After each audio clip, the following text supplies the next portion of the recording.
Hello everyone, welcome to my channel. I am Paniksha Bhardwaj. तो आज के लेक्चर में हम क्लास 9 की एसएसटी के पॉलिटिकल साइंस का chapter number 5 that is democratic rights, ये इस चैप्टर का थर्ड वीडियो रहेगा। इसके बाद इस चैप्टर का एक और वीडियो आएगा जिसमें हम इस चैप्टर को कंप्लीट करेंगे। ठीक है, तो हमने 3 राइट्स के बारे में पढ़ा था। आज हम जो है वो 4th राइट स्टार्ट करेंगे, that is right to freedom of religion. ठीक है, इससे पहले जो हमने देखा था वो हमने देखा था राइट अगेंस्ट एक्सप्लॉयटेशन, जिसमें हमने 3 जो सोशल इवल्स थे उसको किस तरीके से सोसाइटी के अंदर से कॉन्स्टिट्यूशन की हेल्प से ख़त्म किया गया उसके बारे में हमने देखा था। तो चलिए स्टार्ट करते हैं। That is 4th right to freedom of religion. ठीक है, हमें मतलब धर्म के नाम पे भी हमारे पास अधिकार है, आज़ादी है। यहाँ पे क्या बोला गया है, right to freedom includes right to freedom of religion as well. जो हमारे पास राइट टू फ्रीडम है ना, मतलब हमारे पास आज़ादी है, इसमें हमारे पास रिलीजन के नाम पे भी हमारे पास क्या है, आज़ादी है। धर्म के नाम पे भी हमारे पास क्या है, अधिकार है कि हम आज़ादी से कोई भी धर्म को अपना सकते हैं। इस केस में कॉन्स्टिट्यूशन मेकर्स जो थे वो बहुत ही क्लियरली उन्होंने मतलब लिखा हुआ है कॉन्स्टिट्यूशन के अंदर कि जो हमारा राइट है, right to freedom of religion, वो किस तरीके से मतलब जो है वो फॉलो किया जाएगा सोसाइटी के अंदर। तो आपने चैप्टर 2 में भी पढ़ा था कि इंडिया जो है वो एक सेकुलर स्टेट है। सेकुलर स्टेट का मतलब होता है ऐसी स्टेट जहाँ पे किसी भी धर्म को ऑफिशियल रिकॉग्नाइजेशन ना मिली हो। कहने का ये मतलब है कि जैसे अगर आप पाकिस्तान की बात करेंगे तो वो इस्लामिक स्टेट है। ठीक है, आप श्रीलंका की बात करेंगे तो वो बुद्धिस्ट स्टेट है। दैट मीन्स वहाँ पे रिलीजन के नाम पे वहाँ पे रिकॉग्नाइजेशन दिया गया है स्टेट को। लेकिन एक इंडिया एक ऐसी स्टेट है जो कि सेकुलर है, यहाँ पे किसी भी धर्म को इम्पोर्टेंस नहीं दी गई है, सभी धर्म को इक्वल जो है वो ट्रीट किया जाता है। तो यही हमने चैप्टर 2 में पढ़ा था।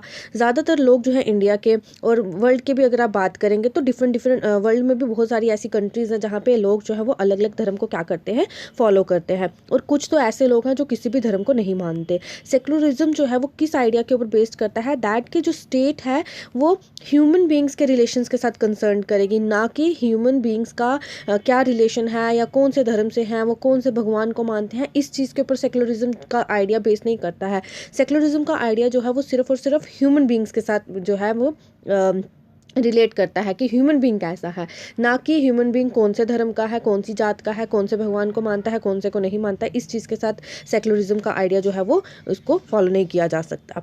सेकुलर स्टेट वो होती है जहाँ पे किसी भी स्टेट को या किसी भी कंट्री को ऑफिशियल रिलीजन जो है वो वहाँ पे रिकॉग्नाइजेशन नहीं मिली होती है, या किसी भी स्टेट ने जो है वो रिलीजन को ऑफिशियल रिलीजन जो है वो एस्टैब्लिश नहीं किया होता है। जैसे मैंने अभी आपको एग्जांपल दी पाकिस्तान की, श्रीलंका की, सऊदी अरेबिया की। यहाँ पे क्या है, स्टेट को रिलीजन की रिकॉग्नाइजेशन दी हुई है कि भाई वो स्टेट है वो इस्लामिक है, वो स्टेट है वो बुद्धिस्ट स्टेट है।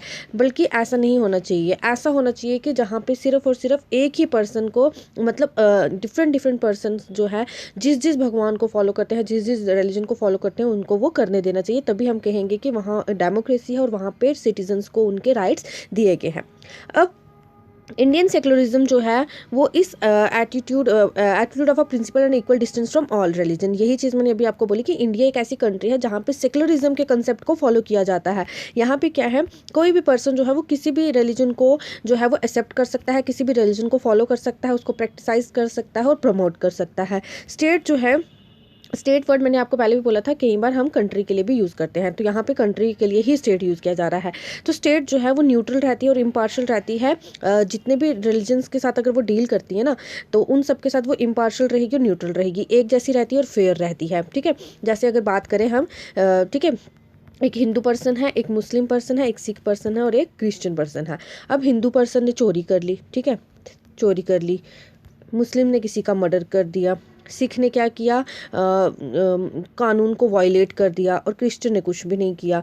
ठीक है, तो अब ये नहीं है कि इसके लिए अलग सज़ा होगी, इसके लिए अलग सज़ा होगी, या इस जात के लिए अलग सज़ा होगी। ठीक है, या फिर हम बात करें, ठीक है, 4 धर्म है हमारे पास, और भी बहुत सारे रिलीजन आते हैं, तो चारों ने क्या कर लिया, तीनों ने क्या कर ली, चोरी कर ली। तीनों धर्म के लोगों ने चोरी कर ली, हिंदू ने भी चोरी कर ली, मुस्लिम ने भी और सिख ने भी, क्रिश्चियन ने कुछ नहीं किया। अब ये नहीं है कि हिंदू को अलग सज़ा दी जाएगी, मुस्लिम को अलग दी जाएगी और सिख को अलग दी जाएगी। सज़ा सबके लिए एक है। क्राइम जो भी कोई क्राइम करेगा, जिस क्राइम के लिए जो जो हमारे कॉन्स्टिट्यूशन के अंदर लिखा गया है, वैसी सज़ा उसको मिलती है। ठीक है, ऐसा नहीं देखा जाता है कि वो हिंदू है तो उसको हम कुछ कम सज़ा देंगे, वो मुस्लिम है हम उसको कम देंगे, ऐसा नहीं है। सबके साथ जो है हमारी कंट्री वो न्यूट्रल और इम्पार्शियल रहती है।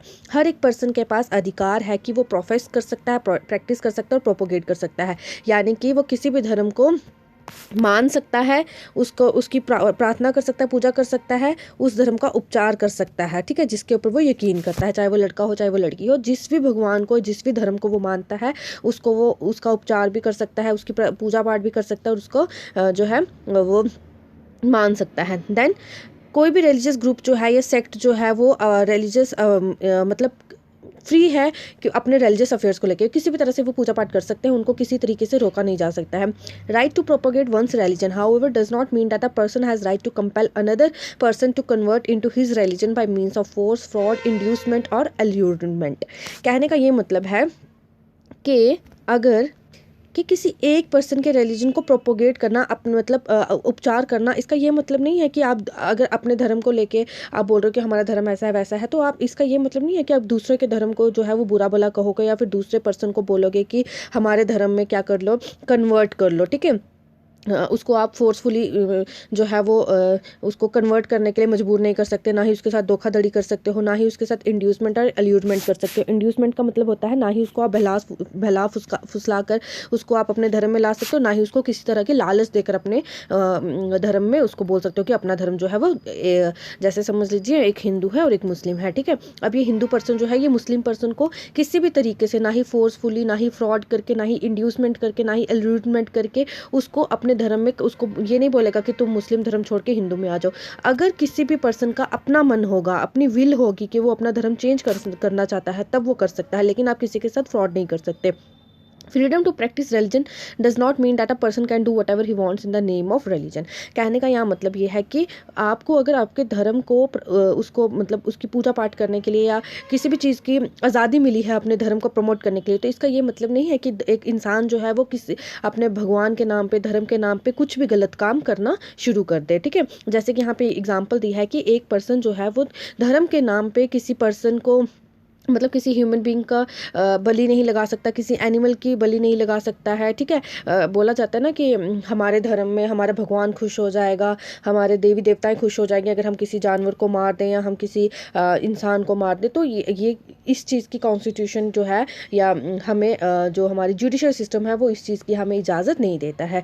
रिलीजियस प्रैक्टिसेस जो है, ऐसी रिलीजियस प्रैक्टिसेस जहाँ पे वुमेन को इन्फीरियर माना जाता है या वुमेन की फ्रीडम के जो है वो उसको वायलेट किया जाता है, ऐसी चीज़ों को भी जो है वो प्रमोट नहीं किया जाता है कॉन्स्टिट्यूशन के अंदर। जैसे कि एग्जांपल यहाँ दी हुई है कि एक विडो होगी, ठीक है, एक विधवा औरत होगी, उसको मजबूर नहीं किया जाएगा। अगर वो विधवा होगी तो उसको ये नहीं बोला जाएगा कि तुम अपना सर मुंडवा दो या फिर तुम सफ़ेद कपड़े पहनो। वो जो विधवा औरत होगी वो अपनी मर्जी से कुछ भी कर सकती है, ठीक है। तो रिलीजियस प्रैक्टिसेस जो हैं धर्म के नाम पर लोग जो हैं मतलब बोलेंगे कि हमें आज़ादी है, हम किसी भी तरह से अपने धर्म को फॉलो कर सकते हैं, प्रैक्टिस कर सकते हैं उसकी, बट ये चीज़ बोली गई है कि आप फॉलो करो अपने धर्म को, लेकिन उस चीज़ से दूसरे बंदों को हार्म ना हो, इस तरीके का रिलीजन की फ्रीडम आपको नहीं दी गई है। ओके, सेक्युलर स्टेट जो है, A secular state is one that does not confer any privilege or any favor on any particular region। कहने का ये मतलब है कि एक सेकुलर स्टेट वो होती है जहाँ पे आप किसी भी तरह की या किसी भी धर्म को जो है वो प्रमोट कर सकते हो, लेकिन एक सेकुलर स्टेट वो नहीं होती जहाँ पे आप मतलब किसी एक पर्टिकुलर रीजन के फेवर में मतलब कोई भी चीज़ करो, एक पर्टिकुलर रीजन को फेवर नहीं करना है यहाँ पे, और ना ही किसी भी इंसान को पुनिश किया जा सकता है या उसके साथ भेदभाव किया जाएगा रिलीजन के नाम पे। भाई ये बोल दिया जाएगा तुम हिंदू हो तो हम तुम्हें जो है तुम्हारे साथ गलत व्यवहार करेंगे, तुम मुस्लिम हो तो हम तुम्हारे साथ गलत व्यवहार करेंगे। मतलब धर्म के नाम पे किसी भी पर्सन के साथ जो है वो डिस्क्रिमिनेशन नहीं की जाएगी, ना ही जॉब की फील्ड में, ना ही एजुकेशन की फील्ड में, ना ही फूड की फील्ड में, ना ही कहीं कोई भी मतलब कोई भी फील्ड होगी वहाँ पे धर्म के नाम पे किसी के साथ ना ही उसको पनिश किया जाएगा, ना ही उसके साथ किसी तरह का भेदभाव किया जाएगा। देन उसके बाद क्या बोला गया है कि गवर्नमेंट जो है वो कंपेल नहीं, किसी भी पर्सन को मजबूर नहीं करेगी कि वो धर्म के नाम पे या किसी रिलीजियस इंस्टीट्यूशन को हमने बनाना है या फिर हमने कोई भी काम करना है तो धर्म के नाम पे, जैसे हमने कोई मंदिर बना दिया, कोई मस्जिद बना दी, कोई चर्च बना दिया, कोई गुरुद्वारा बना दिया, ठीक है, तो कोई हमने यहाँ पे पाठ रखा है, कोई हमने सत्संग करवानी है, तो ऐसी चीज़ों के ऊपर गवर्नमेंट जो है वो किसी भी पर्सन को मजबूर नहीं कर सकती है टैक्स पे करने के लिए, ठीक है। फिर उसके बाद क्या बोला गया है, कोई भी रिलीजियस इंस्ट्रक्शन जो है वो गवर्नमेंट एजुकेशनल इंस्टीट्यूशंस में नहीं दी गई है कि भाई आप रिलीजन के नाम पे स्कूल को चलाओ, या फिर अगर आपका हिंदू स्कूल है तो आप वहाँ पे मुस्लिम बच्चों को नहीं पढ़ने दे सकते। इस तरह की चीज़ें जो है वो किसी भी ना ही गवर्नमेंट एजुकेशनल इंस्टीट्यूशन में as well as private educational institution में इस तरह की हरकतें जो है वो परफॉर्म नहीं की जा रही हैं। ठीक है, ना ही गवर्नमेंट इस चीज़ की हमें आज्ञा देता है, ऑर्डर देता है कि इस तरह का काम जो है वो हम कर सकें। आगे क्या है आपका जो फोर्थ आपका फिफ्थ जो आता है, कल्चरल एंड एजुकेशनल राइट्स। ये आपका फिफ्थ राइट है। इसमें क्या बोला गया है कि you might wonder why the constitution makers were so particular in providing written guarantees of the rights of the minorities. कि आप लोग जो है ये सोच के बड़े परेशान हो रहे होंगे कि जो हमारे कॉन्स्टिट्यूशन मेकर्स थे, कॉन्स्टिट्यूटिव असेंबली के मेंबर जो थे, वो सिर्फ रिटन गारंटीज जो थे राइट्स को लेके वो मिनॉरिटीज़ के लिए क्यों देते थे, कोई स्पेशल गारंटी जो है वो मेजॉरिटीज़ के लिए क्यों नहीं है, मेजॉरिटी ग्रुप के लिए क्यों नहीं है। तो इसका आंसर, एक सिंपल सा आंसर यहाँ पे दिया हुआ है कि जो वर्किंग हमारी डेमोक्रेसी के अंदर जो काम हो रहा है, यहाँ पे सारी पावर जो है वो मेजॉरिटी के पास है ही है। लैंग्वेज देख लीजिए, कल्चर देख लीजिए, ठीक है। इनमें मेजॉरिटी में देखिए, अगर आप लैंग्वेज देखेंगे तो बहुत सारे लोग एक ही तरह की भाषा जो है वो बोल सकते हैं। कल्चर भी मैक्सिमम लोगों का, बहुत सारों का सेम है। लेकिन जो रिलीजन मिनॉरिटीज़ है ना, इनको कुछ ना कहीं पे स्पेशल प्रोटेक्शन की ज़रूरत है। मिनॉरिटीज़ और मेजॉरिटी में मैं आपको कंसेप्ट बता चुकी हूँ। मेजॉरिटी वो होती है जहाँ पे एक तरह मतलब पॉपुलेशन जो है वो ज़्यादा होगी, मिनॉरिटी जहाँ पे पॉपुलेशन जो है वो कम रहती है, जहाँ पे मतलब पॉपुलेशन का नंबर जो है वो कम होता है। तो जो मिनॉरिटी वाले ग्रुप होता है ना, इनको किसी न किसी तरह से प्रोटेक्शन जो है, स्पेशल प्रोटेक्शन जो है वो इसकी ज़रूरत होती ही है।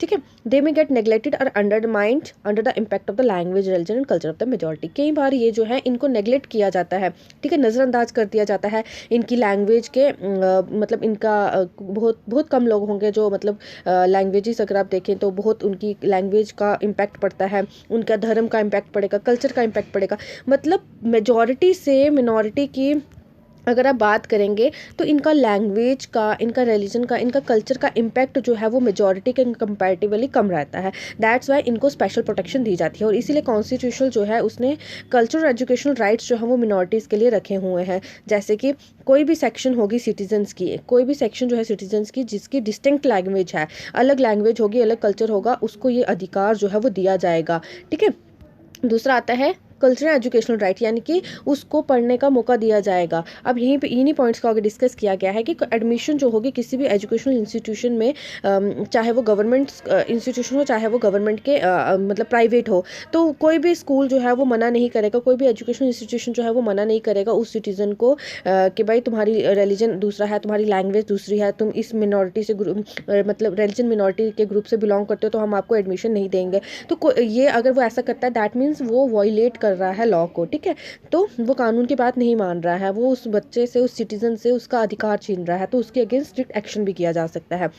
फिर आता है कि जितनी भी मिनॉरिटीज़ हैं उनके पास राइट है कि वो एजुकेशन ले सकते हैं, अपनी मतलब अपनी मर्ज़ी से किसी भी एजुकेशनल इंस्टीट्यूशन में जा सकते हैं और एस्टैब्लिश भी कर सकते हैं। यहाँ पे minority does not mean only religious minority at the national level.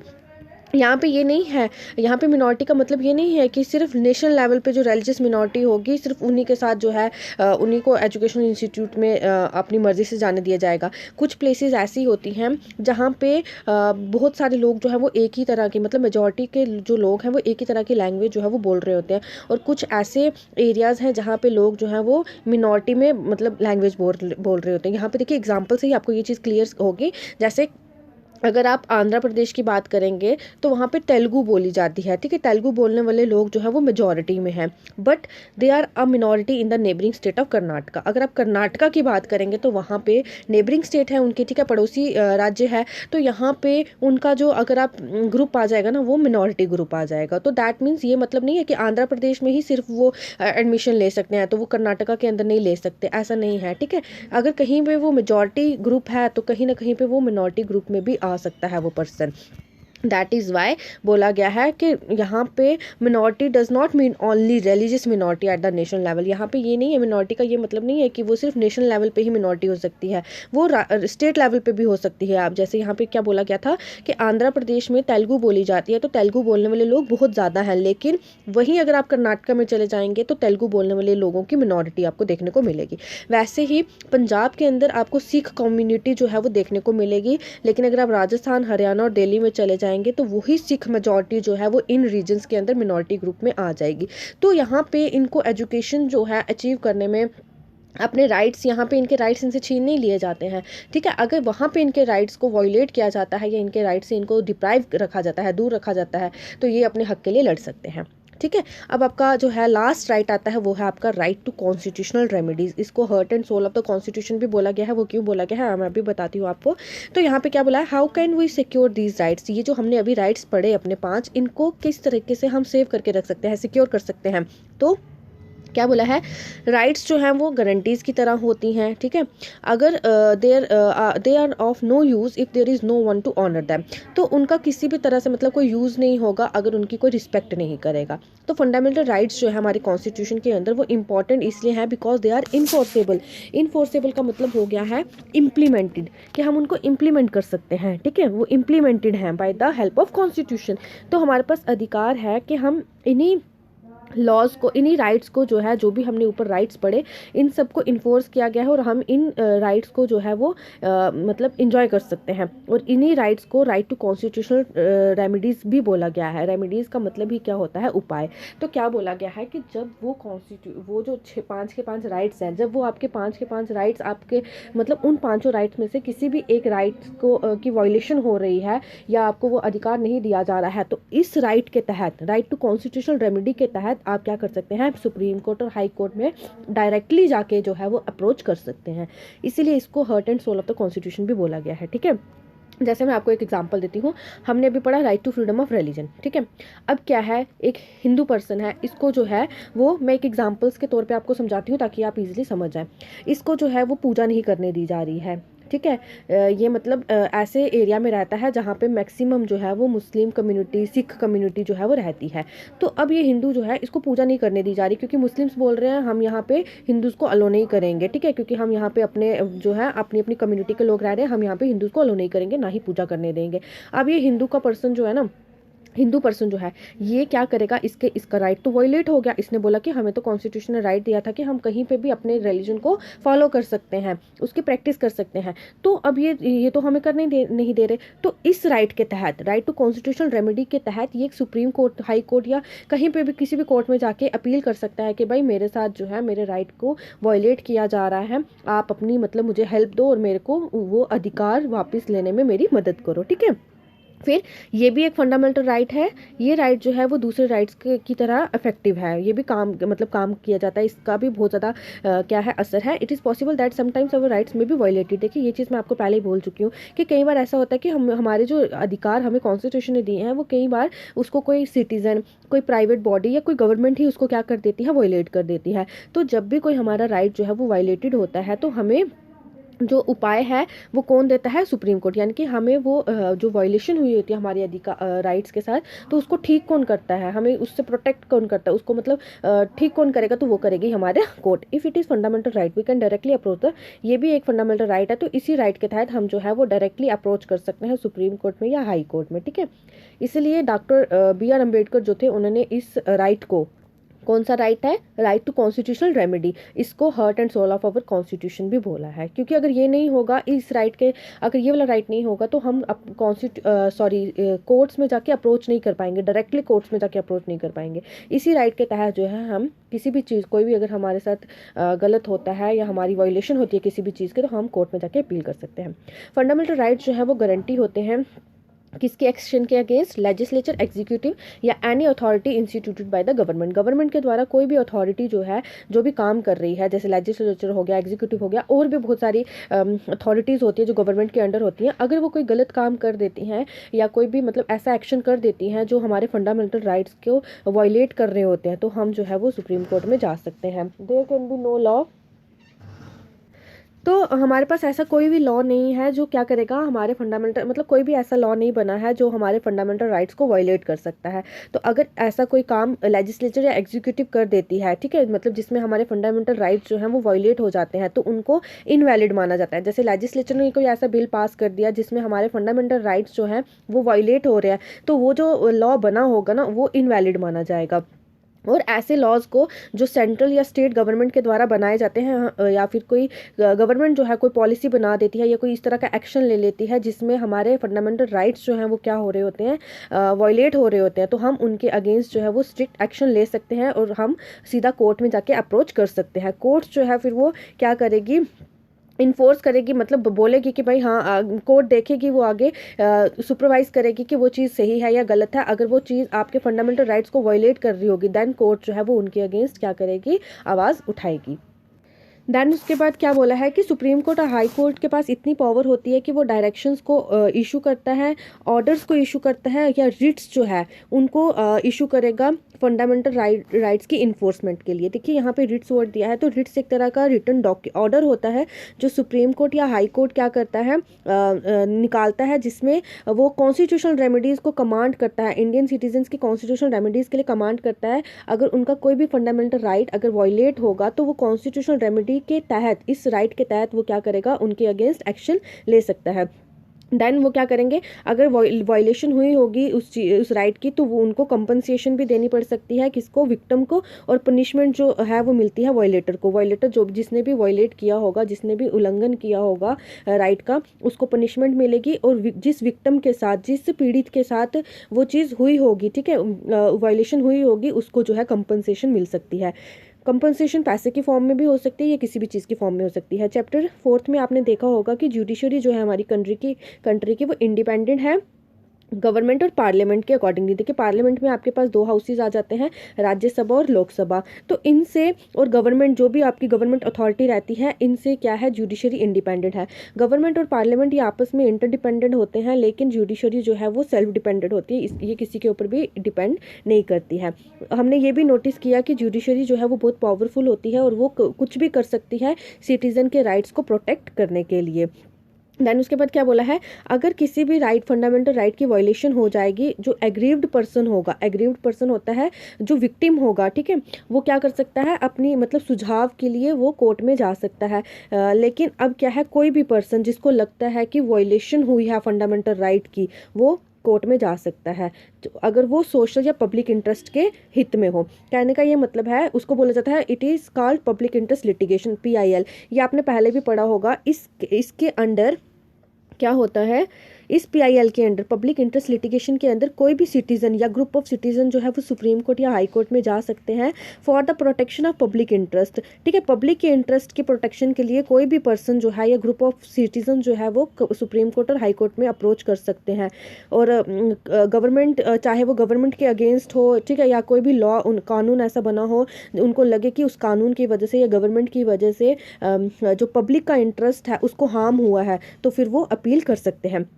और कुछ पर्सन जो है अगर वो डायरेक्टली मतलब कोर्ट में नहीं जा सकते तो वो क्या करते हैं, पोस्ट कार्ड के ऊपर जज को जो है वो पूरा का पूरा इशू जो है वो लिख के भेजते हैं, और फिर कोर्ट जो है वो उस मैटर को देखता है। मतलब जज जब वो पोस्ट कार्ड या कोई भी चीज़ वो पढ़ेगा, अगर उसको लगेगा कि ये चीज़ जो है गलत हुई है, हाँ सच में वायलेशन हुई है, पब्लिक इंटरेस्ट की वायलेशन की गई है, पब्लिक जो लोग हैं उनको हार्म हुआ है, तो फिर जज जो है उस मैटर को क्या करता है, देखता है कोर्ट के अंदर। ठीक है, तो ये थे आपके 6 के 6 राइट्स। ये जो आपका लास्ट टॉपिक है ये हम नेक्स्ट वीडियो में करेंगे। ठीक है, तो यहाँ तक अगर आपको कोई डाउट है या कुछ समझ नहीं आया तो आप मुझे पूछ सकते हैं। आज के लिए इतना ही। Thank you and have a good day. Video पसंद आई है तो आप इसे लाइक करें, अपने दोस्तों के साथ शेयर करें, चैनल को सब्सक्राइब करना ना भूलें।